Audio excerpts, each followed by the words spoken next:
FRP हा विषय सध्या चर्चेमध्ये आहे. FRP म्हणजे फेअर अँड रिझनेबल प्राइस, रास्त आणि किफायतशीर किंमत. ऊसाच्या निगडीत हा विषय आहे. केंद्र सरकारने ऊसाच्या खरेदीसाठी 10 रुपयाची वाढ प्रत्येक क्विंटल मागे, म्हणजे 275 रुपयाच्या ऐवजी आता 285 रुपये, आणि टनाचा जर विचार केला तर ते 10 पट आपण त्याच्यामध्ये म्हणूयात, म्हणजे 2850 रुपये एका क्विंटल मागे मिळणार. आता मुद्दा असा समोर येतो की ही वाढ जेव्हा शासन घोषित करतं किंवा जो काही दर शासन घोषित करतं, एक तर सगळ्यात पहिली अडचण ही असते की जो काही ऊस आहे हा सगळा ऊस सरकारी साखर कारखाने, सरकारी हा शब्द मी जरा जाणीवपूर्वक वापरतोय कारण की सहकार असा शब्द जरी समोर दिसत असला तरी ह्याच्यावरती सगळं सरकारचं नियंत्रण आहे.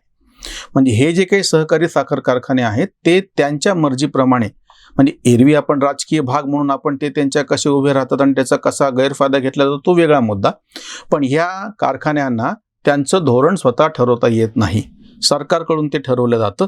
आणि दुसरी गोष्ट म्हणजे यांनी जो तयार केलेला माल आहे, म्हणजे जी साखर तयार झालेली आहे तिच्याही विक्रीच्या बाबतीतले निर्णय हे घेऊ शकत नाहीत. म्हणून त्या सहकारी साखर कारखान्यांना मी एका अर्थाने सरकारी साखर कारखाने असं म्हणतो आहे. साखर ही इसेन्शियल कमोडिटी ॲक्ट हा जो एक कायदा आहे आपल्याकडे, ज्याचं भाषांतर खरं तर आवश्यक वस्तू कायदा असं होतं, पण कसे बुद्धिभ्रम केला जातो की ह्याचं मराठीमधलं भाषांतर जीवनावश्यक वस्तू कायदा असं केलं गेलं. खरं तर इसेन्शियल कमोडिटी ॲक्टचं रूपांतर, भाषांतर मराठीमध्ये आवश्यक वस्तू कायदा असं करायला पाहिजे होतं, आणि तसं जर झालं असतं आणि तो शब्द समोर आला असता तर ते आपण ते समजू शकलो असतो. पण जीवनावश्यक आल्यामुळे याच्याकडे पाहण्याचा बऱ्याच जणांचा दृष्टिकोनच बदलून गेला. म्हणजे साखर ही जसं काही जीवनावश्यक गोष्ट आहे, त्याच्यामुळे साखरेची निर्मिती, तिचा व्यापार, तिची साठवणूक या सगळ्यावरती एक बंधनं आली. कुठल्याही वैद्यकीय दृष्ट्या एखाद्या तज्ज्ञांनी तपासणी केली तर ते साखर ही जीवनावश्यक वस्तू नसून साखर ही समस्या कशी आहे असं सांगतात. पण इकडे मात्र व्यवहाराच्या पातळीवरती साखरेला आपण जीवनावश्यक वस्तूच्या यादीमध्ये टाकलं, म्हणजे त्याला जीवनावश्यक असा शब्द दिला आणि एक बुद्धिभ्रम केला, आणि ह्या साखरेचा बहुतांश वापर हा म्हणजे घरगुती वापरासाठी साखर असते, म्हणून त्या साखरेच्या किमतीवर नियंत्रण आणलं पाहिजे असं जे सगळे सांगणारे लोक आहेत ते हे विसरतात की साखरेचा बहुतांश वापर हा व्यावसायिक आहे. साखरेचे जे भाव जाणीवपूर्वक पाडले जातात त्याचा फायदा, ज्याला आपण औषध उद्योग म्हणतो तो, मिठाईचा उद्योग म्हणतो तो, आणि इतरही व्यावसायिक पातळीवरती चॉकलेट, बिस्किट आणि बाकीचे सगळे जे बेकरी प्रॉडक्ट आहेत त्याच्यामध्ये होतो. म्हणजे नाव असं केलं गेलं की सर्वसामान्य लोकांना आवश्यक असलेली जीवनावश्यक गोष्ट आहे म्हणून त्याचे भाव नियंत्रित करायचे, आणि प्रत्यक्षामध्ये त्याचा वापर मात्र व्यावसायिक आहे. दुसरी गोष्ट, यासाठी जो कारखाना उभारला गेला सहकारी तत्वावरती, त्याच्यावरती नियंत्रण ठेवलं गेलं. आता शेतकऱ्याचा मुद्दा कुठे येतो की शेतकऱ्याचा सगळा ऊस त्या भागातल्या कारखान्यांनी खरेदी करावा असं होतं, पण हे कारखाने ऊसाला पुरेसा भाव जेव्हा देत नाहीत असं कळल्याच्या नंतर शेतकरी आपला ऊस आपल्या जवळच्या कारखान्याला सोडून दुसरीकडे जिथे भाव आहे तिथे घालायला जेव्हा जायला लागला तेव्हा त्याच्यातून संघर्ष उभा राहिला. इतकंच नाही तर दुसऱ्या राज्यामध्ये ऊस नेत असताना त्यावरती बंदी घातल्या गेली, त्या शेतकऱ्यावरती गुन्हे दाखल केले गेले. हे साधारणतः या सगळ्या ऊसाच्या बाबतीतल्या आंदोलनाचं एक चित्र आहे.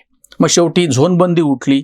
त्यासाठी ह्याच औरंगाबाद शहरामध्ये शेतकरी संघटनेचे नेते शरद जोशी यांनी उपोषण केलं होतं. युती सरकारच्या पहिल्या म्हणजे साधारणतः 95-96ची गोष्ट आहे. त्याच्यानंतर झोनबंदी उठली, मग शेतकरी आपला ऊस आपल्या कारखान्याच्या परिघाच्या बाहेर पण विकायला तयार झाला.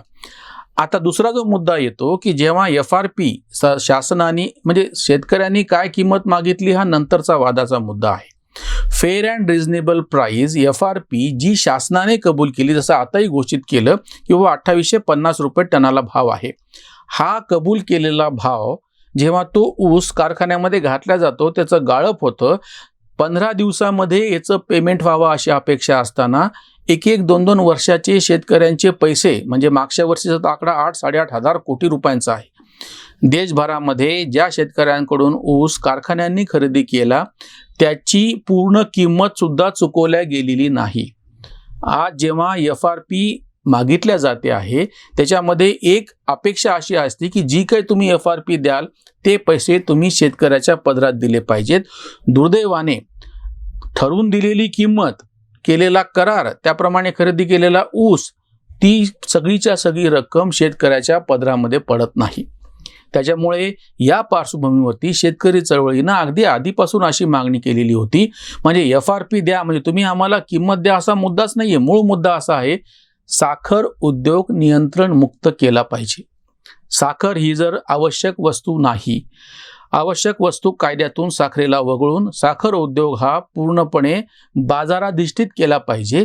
साखर नियंत्रण मुक्त केली पाहिजे. जोपर्यंत आपण साखर नियंत्रण मुक्त करत नाही तोपर्यंत साखरेचा प्रश्न सुटू शकत नाही, कितीही आंदोलनं केली तरी. दुसरा एक गंभीर मुद्दा साखरेच्या प्रश्नावरती समोर येतो की एरवी सगळे असं सांगायचे की कोरडवाहू शेतकऱ्यांचे कसे प्रश्न आहेत, पण त्या तुलनेनं बागायतदार कसे श्रीमंत आहेत आणि ते कसे काय म्हणता येईल, त्याचं जे वर्णन केलं गेलं जुना की गावचा एक पाटील आहे, सगळ्यांवर तो अत्याचार करतो आणि कारण की त्याला कळ बागायती खूप त्याच्याकडे शेती आहे. वारंवार ऊसाच्या उद्भवलेल्या आंदोलनांनी हे सिद्ध केलेलं आहे की पाण्याखालची शेती सुद्धा ही तोट्यामध्येच आहे. म्हणजे शेती कुठली असो, कोरडवाहू असो की ती पाण्याखालची असो, ती तोट्यामध्येच आहे. आमच्याकडे ग्रामीण भागामध्ये गमतीनं असं म्हणतात की हजामत तर ठरलेलीच असती, ती पाण्यानं करायची का बिन पाण्यानं करायची इतकाच मुद्दा आहे. त्याच्यामुळे शेती कोरडवाहू असो की ऊसासारखी पाण्याखालची शेती असो, त्याचे भाव, त्याला मिळणारा भाव हा नेहमीच पडलेला असतो आणि ती शेती परवडत नाही.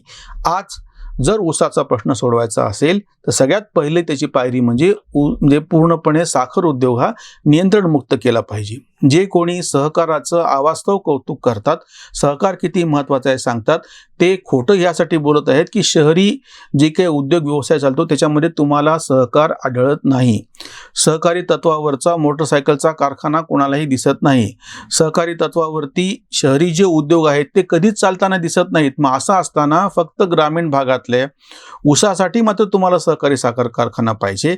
ग्रामीण भागातले जे उद्योग आहेत किंवा दूधचं कलेक्शन, दुधाचाही प्रश्न गंभीर झालेला होता, यासाठी सुद्धा पुन्हा तुम्हाला सहकारी संस्था पाहिजे.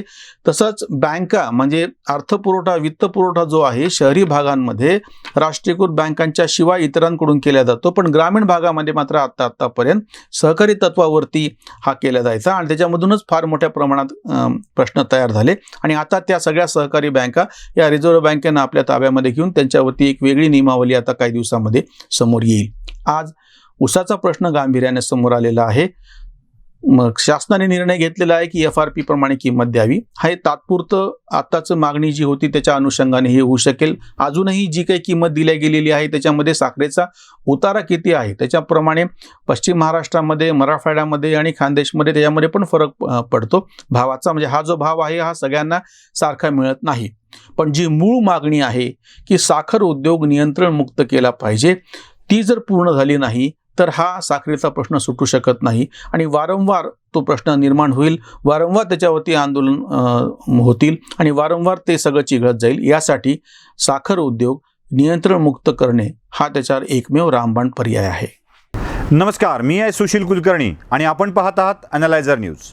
अॅनालायझरला लाईक आणि सबस्क्राईब करायला विसरू नका. सबस्क्राईबचं बटन नक्की दाबा आणि त्यासोबत बेल आयकॉन दाबायला विसरू नका. अॅनालायझरच्या बातम्या आपल्यापर्यंत पोहोचत राहतील.